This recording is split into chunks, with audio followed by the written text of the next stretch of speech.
Stoicism had its beginnings in a changing world in which earlier codes of conduct and ways of understanding proved no longer suitable. But it was also influenced by tenets of the older schools. The earliest Greek philosophers, the Milesians, had called attention to cosmic order and the beauty of nature. Later, the monist Parmenides of Elea stressed the power of reason and thought, whereas Heraclitus of Ephesus, precursor of the philosophy of becoming, had alluded to the constancy of change and the omnipresence of divine fire, which illumined all things. A deeper understanding of human nature came with Socrates, symbol of the philosopher, who personified Sophia and Sapientia, grew lacking. Of the several schools of philosophy stemming from Socrates, the Cynic and Megarian schools were influential in the early development of Stoic doctrine. The Cynics for their emphasis on the simple life, unadorned and free of emotional involvement, and the Megarians for their study of dialectic, logical form, and paradoxes. For the early Stoic philosopher, as for all the post-Aristotelian schools, knowledge and its pursuit are no longer held to be ends in themselves. The Hellenistic age was a time of transition, and the Stoic philosopher was perhaps its most influential representative. A new culture was in the making.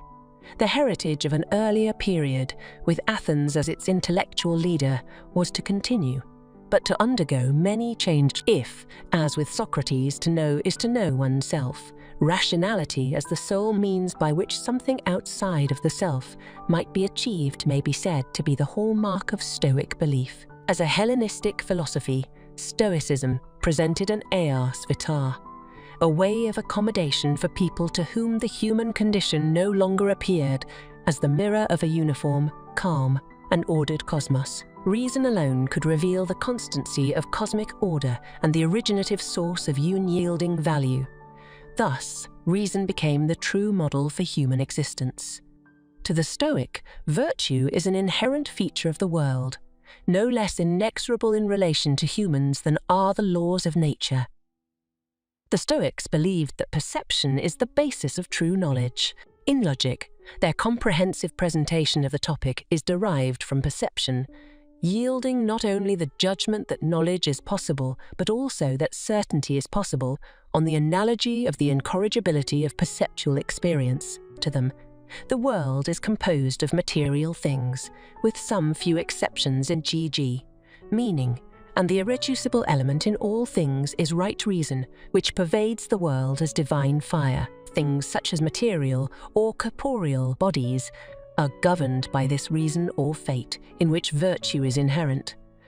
The world in its awesome entirety is so ruled as to exhibit a grandeur of orderly arrangement that can only serve as a standard for humankind in the regulation and ordering of life. Thus, the goal of humans is to live according to nature, in agreement with the world design. Stoic moral theory is also based on the view that the world, as one great city, is a unity. Humans, as world citizens, have an obligation and loyalty to all things in that city. They must play an active role in world affairs, remembering that the world exemplifies virtue and right act. Thus, moral worth, duty, and justice are singularly Stoic emphases, together with a certain sternness of mind. For the moral person neither is merciful nor shows pity, because each suggests a deviation from duty and from the fated. Nonetheless, with its loftiness of spirit and its emphasis on the individual's essential worth, the themes of universal brotherhood and the benevolence of divine nature make Stoicism one of the most appealing of philosophies.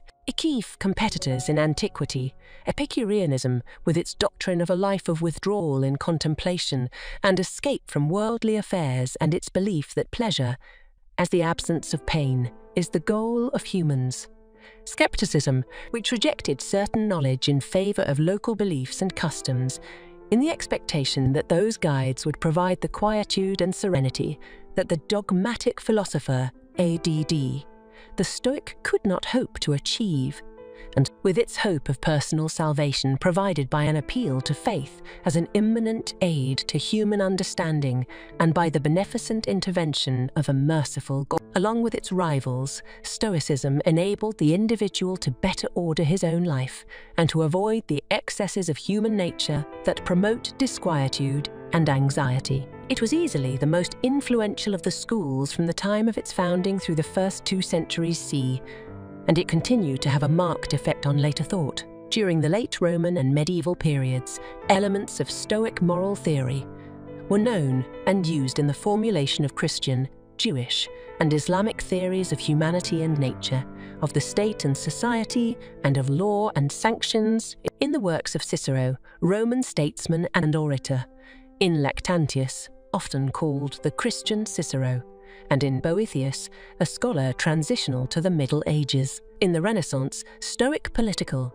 and moral theory became more popular to theorists of natural law and political authority and of educational reform, e.g. in Hugo Grotius, a Dutch jurist and statesman, and in Philip Melanchthon, a major Reformation scholar. In the 20th century, Stoicism became popular again for its insistence on the value of the individual and the place of value in a world of strife and uncertainty, e.g. in existentialism and in neo-orthodox Protestant theology. Stoicism also played an important role in reassessments of the history of logic.